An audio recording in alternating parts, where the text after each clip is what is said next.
தேவயானி அவங்களோட ஹஸ்பண்ட் வந்து ரீசெண்டாக ஒரு இன்டர்வியூவில் கூட பார்த்தேன். ஜெயிலர் படம்லாம் வந்து ஒரு 500 க்ரோஸுக்கு மேலே போகுது, வசூல் வேறு, நான் வந்து நிறைய கெட்ட வார்த்தை சொல்லி திட்டிடக்கூடாது அப்படின்லாம் நிறைய விஷயங்கள் பேசுகிறாரு. ஸோ இவர் யார், எதுக்காக இப்படிலாம் பேசிக்கிட்டு இருக்காரு?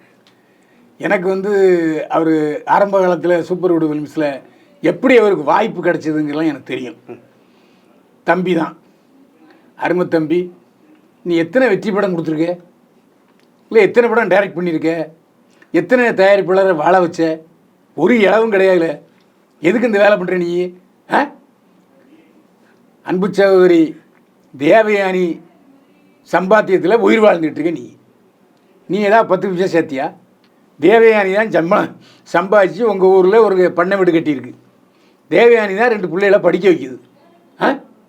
ஒரு சம்பாத்தியம் இல்லாமல் பொண்டாட்டி தேவையில் காலத்தை ஓட்டிகிட்டு இருக்க நீ மற்றவங்களை குறை சொல்கிறதுக்கு ஒரு 10% தகுதி உனக்கு இருக்கா? இல்லை மூஞ்சியை கண்ணாடியில் பார்த்துருக்கியா?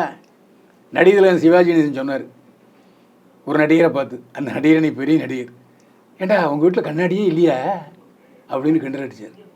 அந்த மாதிரி நீ தேவயானி கால் தூசு கூட பெற மாட்டேன்.